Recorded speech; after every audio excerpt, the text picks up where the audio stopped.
Hello everybody, this is Shady here, and today we are going to talk about one of my favorite systems, the Nintendo Wii U.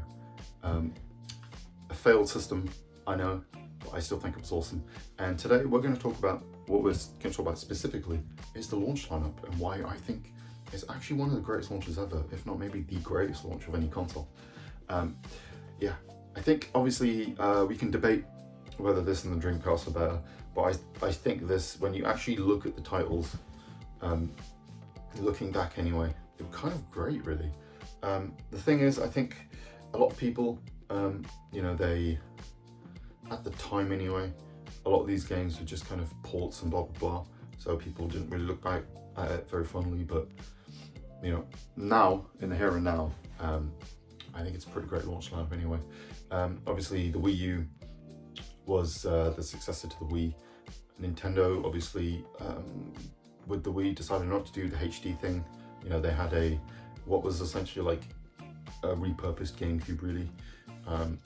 It just was like, a pro system almost, if you will. And it had motion controls, which meant that obviously a lot of third-party support wasn't there. So they wanted to rectify that with the Wii U. So a lot of these games are some big third-party games they have here. I think they really want to let people know, we're here now, we've arrived in the HD generation. Obviously, things don't work out so well. They kind of lost a lot of the support eventually because the system just it failed to capture the audience. I think, even though I love the dual screen thing, it failed to draw people in like the Wii. I think it was tough to sell. Obviously, the system itself kind of, the failings led to the success of the Wii. You can always see it as, the Switch. You can see it as a proto Switch really, I suppose. But still, it was really cool because you got to do all those awesome like DS, 3DS kind of dual screen things, and like a lot of, looking back at the system, their third party stuff was insane. Like probably Nintendo's first party app, it was probably the greatest ever. I mean, the games are so good they basically carried the Switch pretty much. Like, that's how good the games are. But anyway, so there's 23 titles to talk about here, and we're just going to go over this list. Obviously this is going to be more of an old school YouTube type thing, where it's just me talking about these games really, give my thoughts. Not necessarily going to be any gameplay or anything like that. So more of an audio-ish type thing, I guess, in a way. But yeah, so first of all, we're going to talk about, I'm going to go over all the third-party stuff, and then we'll go over the first-party stuff. So first of all, we had the incredible Call of Duty Black Ops 2. Obviously, at the time, this was the latest Call of Duty, so this was a pretty big get. You have to remember this, even the Call of Duty is still big now. At this point, 2012, this was like Call of Duty at absolute height, at like its highest point. When a Call of Duty would launch, there'd be midnight launches, like people queuing. This was when it used to be a thing, obviously, because everyone just buys digital now pretty much. But yeah, people would actually queue up for the new COD game. I remember certain retailers, like there was places like Tesco's and stuff in the UK where they would like sell the COD game slightly cheaper just to make sure they got them sales, because they could easily like take a cut on it. And yeah, it was just like, it was selling out everywhere. So yeah, this was a big deal. And what was awesome about this one, obviously it had zombies, which is badass as well. And obviously it had, like, because of this controller, it utilized it really well. You got to use this second controller for cooperative play, for co-op, sorry. So if you were to do zombies or a versus mode, split screen with bots, blah blah blah, whatever, you could have the second screen.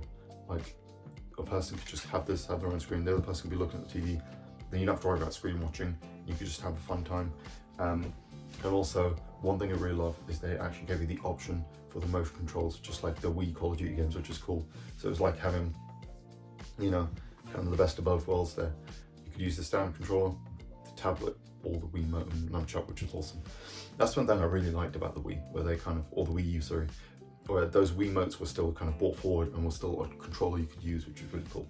Because obviously I think Nintendo realised a lot of Wii owners were upgrading to HD, so it was a cool feature anyway. But yeah, it's a great game anyway.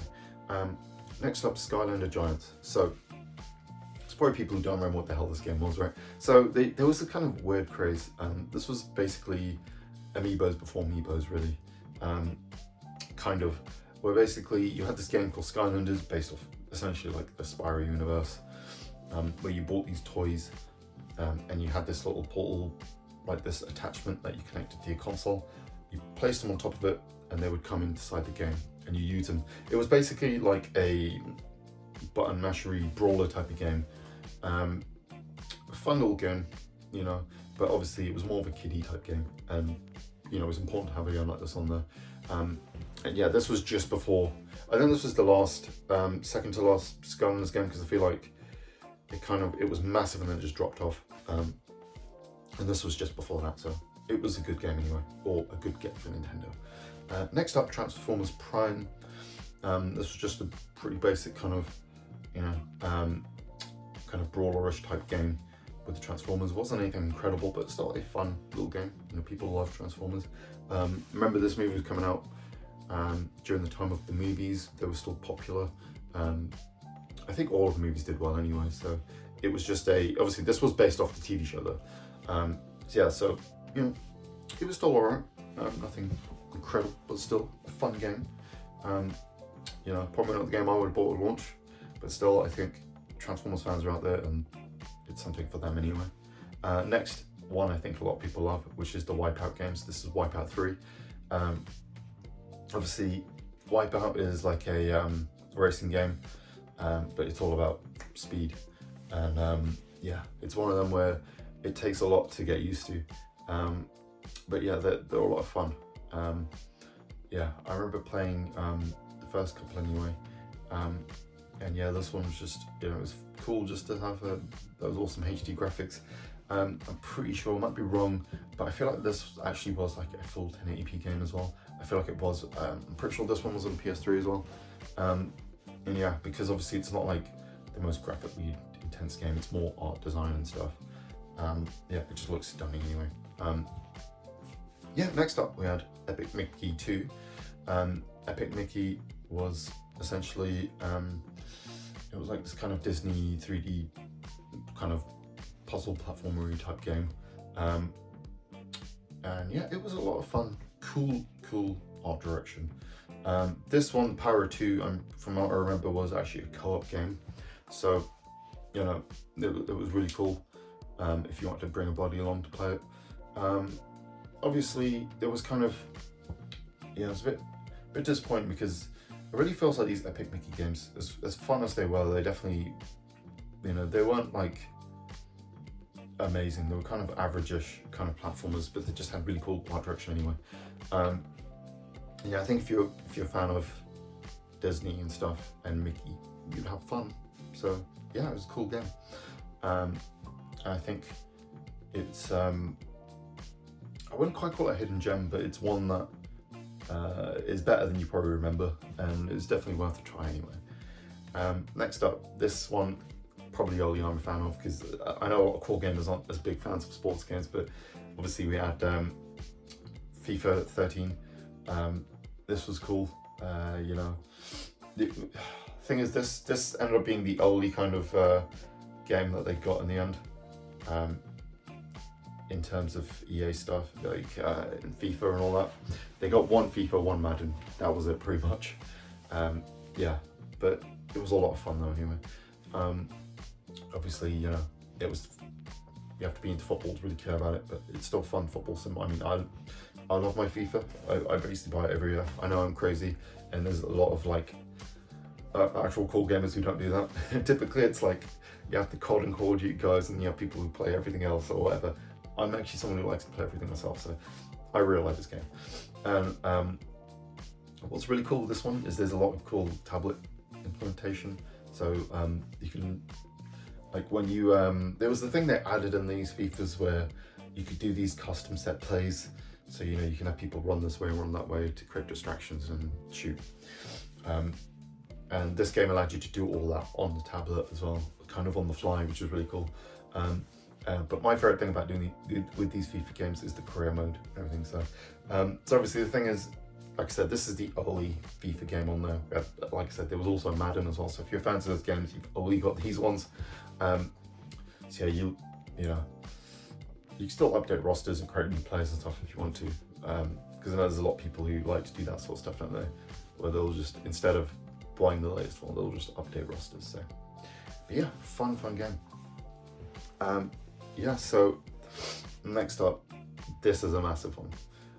Tekken Tag Tournament 2. This is like one of the most fun games I've ever played. So, obviously, Tekken fighting game series. We've got Tekken 8 out next year, and yeah, basically Tag, the first one anyway, same with the second one. Essentially, you know, the standard games, they actually have a timeline. Each one goes after the other. This one, they basically just chuck every character available into the game, and you do 2-on-2 fights. You can switch between them. You can do co-op, where one person plays each character, or versus blah blah blah.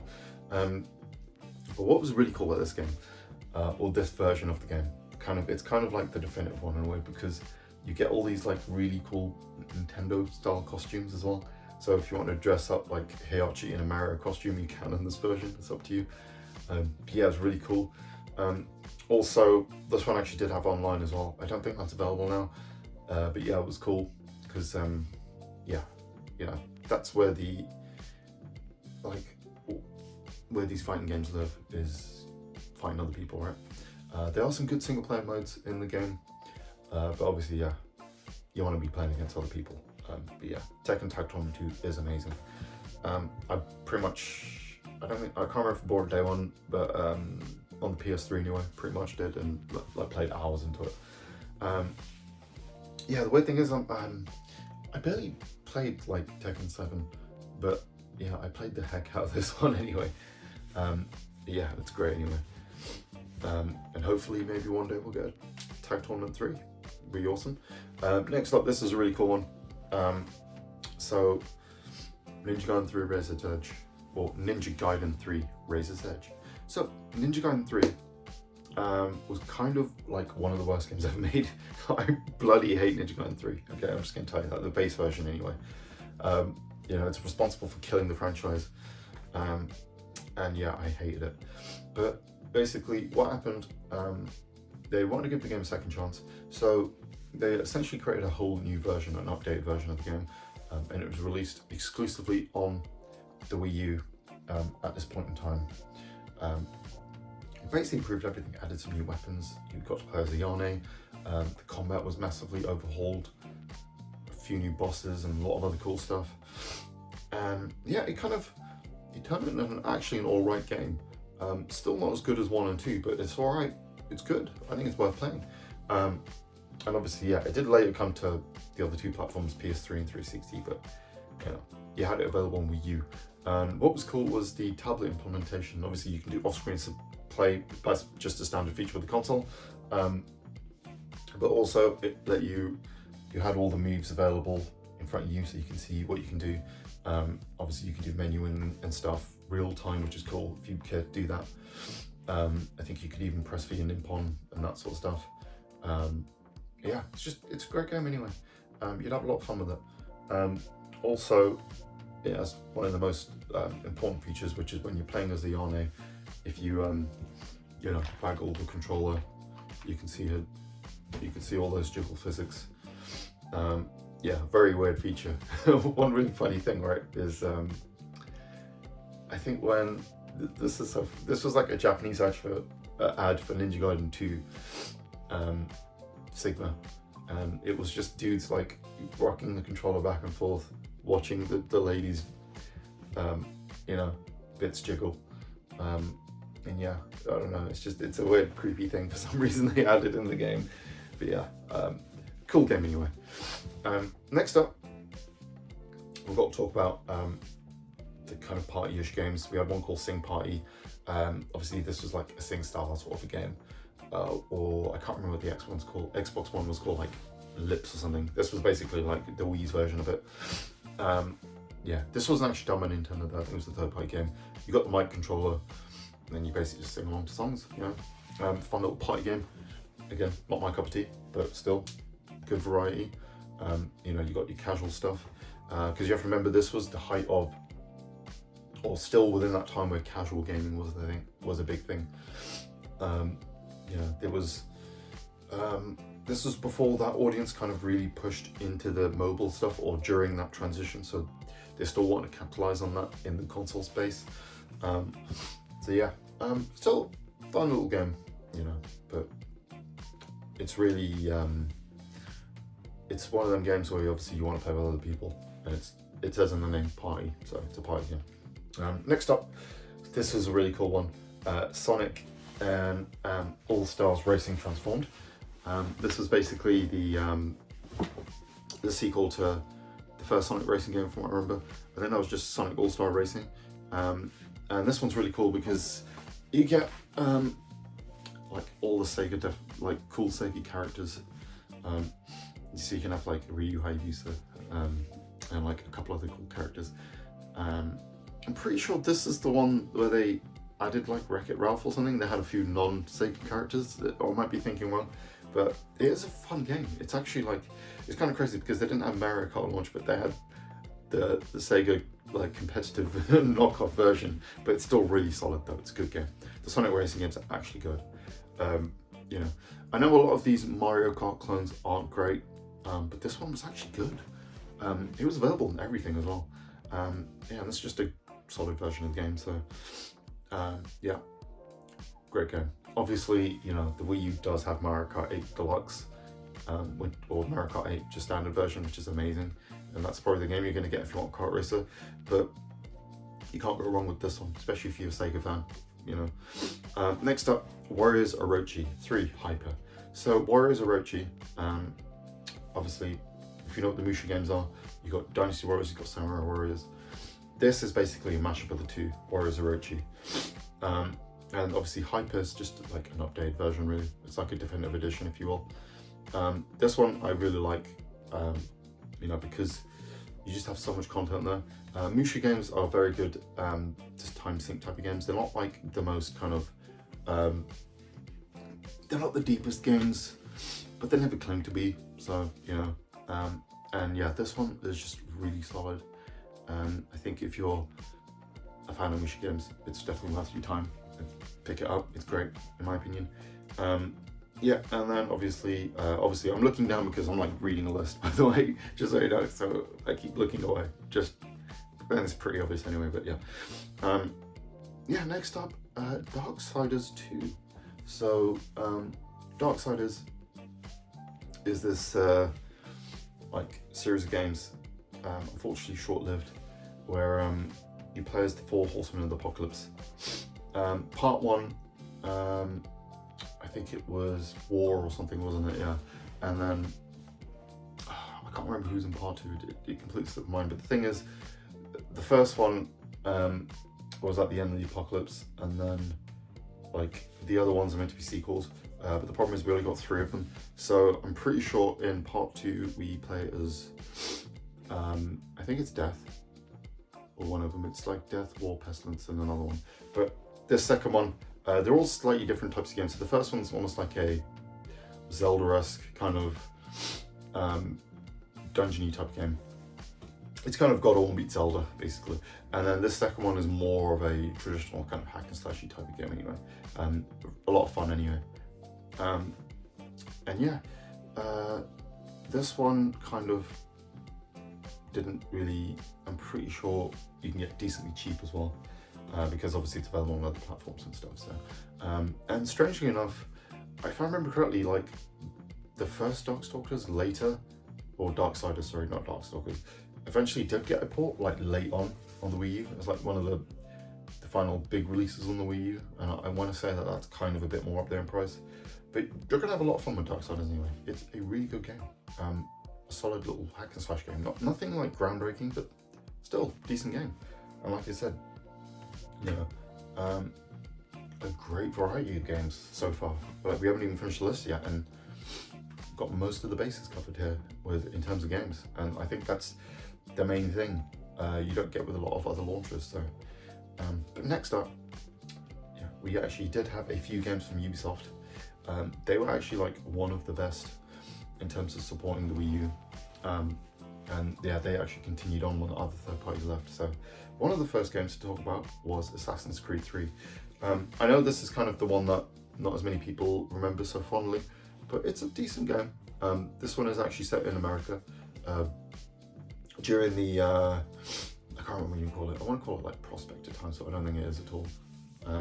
Yeah, it's just a really, really solid game. You know, again, like this kind of maybe felt a bit by the limbs at this point, but it's still, the core game is still fun. Obviously this one, obviously Assassin's Creed, big open world game. You get to do cool stealth kills and blah blah. And yeah, I think you really can't go wrong. It's one of them where it may not be the best, because like Black Flag was definitely better in my opinion, but it's one worth going back to and trying out anyway. You know, it's better than you probably remember. So, and obviously, yeah, they got a couple of Assassin's Creed games, this and Black Flag, on the Wii U. So, you know, I think if you're an Assassin's Creed fan and you own a Wii U, you might as well just get this. Yeah, it's fun. One thing I really liked though was you actually got, you know, you got to really experience this, like in my opinion, one of the coolest periods of time anyway. I don't know, I don't know, it just reminds me of Gangs of New York or something like that sort of thing. You know, it's just a interesting time in American history anyway. So yeah, I think it's a great game anyway, and you should definitely check it out. Next one, this is a strange one. ESPN Sports Connection. This is basically like a rip-off Wii Sports from what I remember, because Nintendo didn't have their own equivalency at the time, so they released it, I guess. Yeah, it was alright, nothing great. Obviously, if you're looking for the sports game, you wanted to go for, what was it called? I think it was just called Wii Sports U or something. They did like a updated version of Wii Sports basically for the Wii U, which is the one you'd want to go for anyway, but still it's fine little mini game thing. Then next up, another Ubisoft one, we had Just Dance 4. Obviously the Just Dance games, you know what you're gonna get. You just do a bit of dancing. You have to have your Wiimotes, and it's almost like a rhythm game almost. You dance along to the music. You don't actually have to properly dance. You just have to do particular motions, and it registers them. Yeah. What's very funny though is the Wii actually got Just Dance games for longer than the Wii U. So I think there was like 2 or 3 on this, but then a few years later they were still releasing them for the original Wii, like during PS3 360 times, like during PS4 Xbox One time, when they weren't doing PS3 and 360 versions, they were still doing Wii versions, which is just hilarious to me. And what's also really funny is that you've got a lot of Wii fans who still want to have these games on the Wii, Just Dance on the Wii. There was like petitions to get the games back on there, but unfortunately it fell on deaf ears. But still cool. Yeah, and then obviously you had Rabbids Land, which is obviously like a spin-off to Rayman. I know Rayman fans don't like the Rabbids because, you know, we don't have Rayman anymore. We just have Rabbids, which is annoying. Again, this is just more of a mini-game type of compilation. Pretty standard fare. This was obviously for the casual crowd, so which then leads me up to Your Shape Fitness Evolved. Again, this was here as the Wii Fit kind of equivalency because Nintendo didn't have their version out for launch, so it's fine. Then obviously we had probably what I would say is probably one of the biggest games, one that really puts the launch over the top, which was ZombiU. This was basically a first-person survival game set in London. Again, this is a game done by Ubisoft. Yeah, this game eventually did get ported, just called Zombie, on PS4 and Xbox One, but it's not as good as this version, because this game actually like utilized the tablet very well. It's probably the game that utilizes the tablet the best out of, with the exception of Mario Maker. It's like it was designed with that in mind.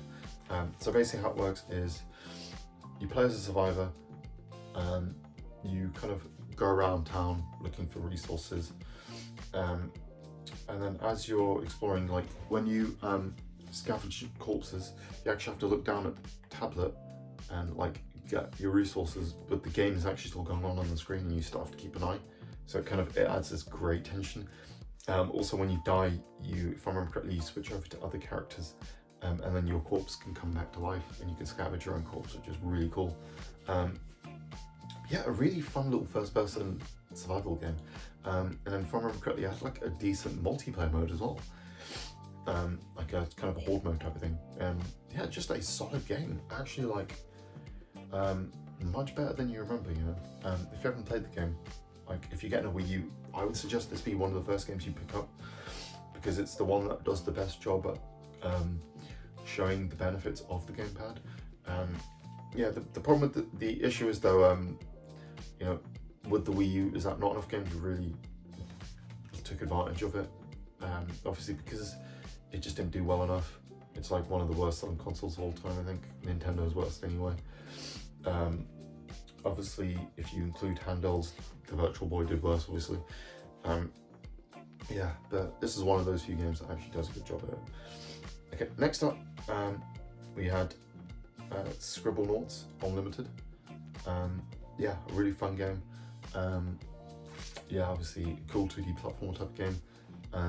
Obviously this game was great because, you know, you got to make use of that tablet as well. And yeah, just a really good game. This game did review very well, don't forget. And this is just like the definitive version of the game, so you know, I think it's great anyway. Next up, we had Game Party Champions. Again, another kind of Wii Sports-ish kind of compilation type of game. Nothing incredible or to write home about, but still okay. And again, it was just really about that kind of casual audience. Next up, we got the last third-party game. This is a really big one. Before we go into the first-party stuff, it was, believe it or not, we actually had Batman Arkham City Armored Edition. So I'm sure a lot of people remember the Arkham games, but yeah, this was the second game in the series, and what's great about this one was that we basically got to explore Gotham City. It kind of turned into more of an open world game, which is awesome. And what's great about this one is it does some, it adds these couple of new costumes for both Batman and Catwoman, adds all the DLC on the disc, which is awesome. It's basically like the complete edition. Adds a new armored mode, which basically is like almost like a devil trigger kind of thing for Batman.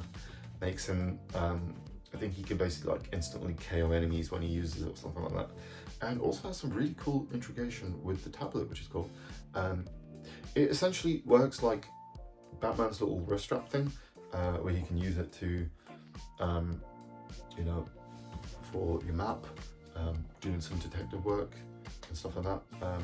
What's really cool is obviously there's a gyrometer in this, and you could actually move it around and see things and all that. And yeah, it's really cool.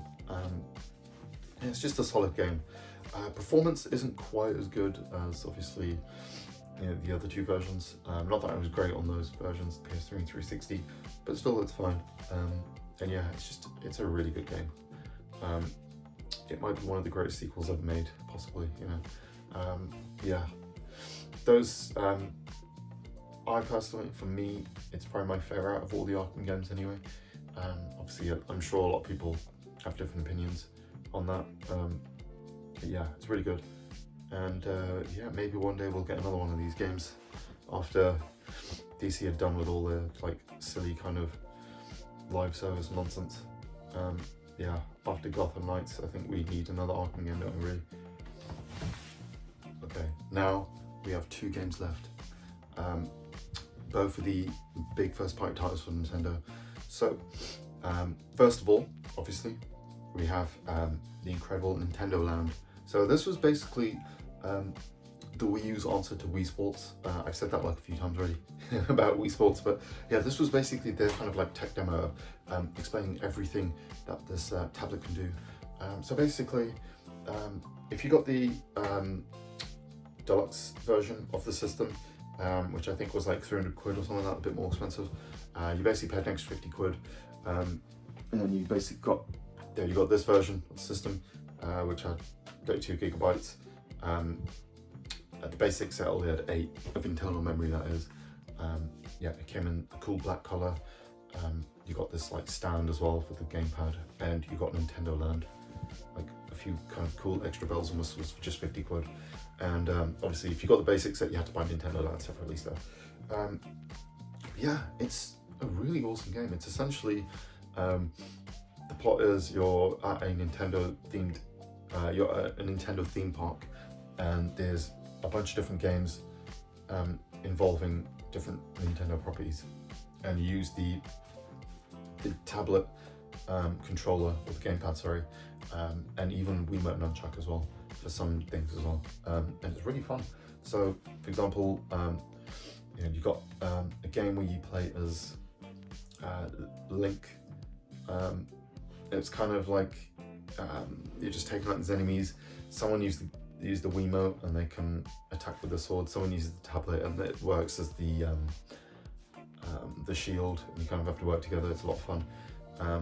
And yeah, then there was like, you know, a couple of the great ones as well. It's just, yeah, there was like the Ghost one, Luigi's Mansion type thing, where person on the tablet can see everyone and play as the ghost. People with the Wiimote Nunchucks are looking around, going through this maze, almost like Pac-Man-esque type of thing in a way. It's really cool. But yeah, it's a really solid game. It's actually still one of the best titles on the system, and one that I suggest anyone pick up day one. Yeah, it's because the Wii U didn't do too well. People maybe didn't think about this game or don't look back at it so fondly, but I think it's every bit as good as Wii Sports. It's still one of the best launch titles ever, I think. You know, because just like Wii Sports, it did a great job at kind of showing you what was possible with this type of control scheme. And like I said, because the console didn't do very well, unfortunately, you know, we didn't get to see a lot of these cool features be utilized. And yeah, I think, you know, pick up a copy of the game. It's great. It's decently cheap still.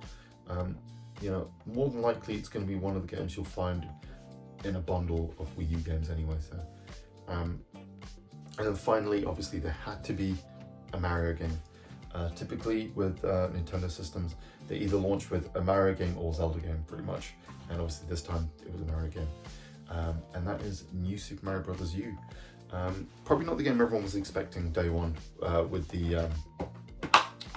Sorry, let's move my iPad there. Probably not the game everyone was expecting to launch with the Wii U. They probably were hoping for a more traditional 3D Mario game, which came later, which was 3D Land, or 3D World, sorry. But still a solid game. Obviously, New Super Mario Bros. U, or New Super Mario Bros. Sorry, started off on the DS, and it's kind of a traditional 2D style side-scrolling Mario game, but you just it has 3D graphics instead, and obviously you can do it cooperatively. So there was the first one on there on the DS, and then there was a Wii version. And obviously, yeah, we have this version, which was like the HD version of it, basically. And what's cool about this one is it allowed for up to like, I think, either 4 or 5 players or something. I think it was 5 players you could play together. So 4 players with either Wiimotes, 4 class controllers, and then 1 person would have the gamepad. But the gamepad player has to basically, I think it was like you created like ramps and stuff for them to help make it easier for them. But obviously, you know, you really just want to play with the standard controllers and play it as more of a traditional Mario game. But yeah, this is actually a solid game. I think, you know, the New Super Mario games are, you know, they're not like amazing, you know, they're not the best in comparison to like some of the classic games like New Super Mario World, and I'm sure Mario Wonder is going to be like insane. But still, they're solid games, and this one's really good. Obviously, if you're looking to buy it, I wouldn't suggest this version. You want to go for they did kind of a double pack. So what happened is they released this version, and then they did this thing called the Year Luigi, where they had an expansion, New Super Luigi U, and then they kind of combined them together. They did a double combined pack, New Super Mario Bros. / Luigi U, or something like that I think it's called. And what's really funny is that version is typically cheaper than buying them 2 separately, which is weird. So yeah, just buy that version. You basically get to play as Luigi and have some new levels and stuff, Luigi themed stuff, so it's really cool. And obviously there is the definitive version on the Wii U, New Super Mario Bros. U Deluxe, which is the mouthful, isn't it? But yeah, you know, it is a very solid launch lineup, really, when you think about it. Pretty much they cover all bases with these games. And yeah, I think it's just a good, decent launch lineup.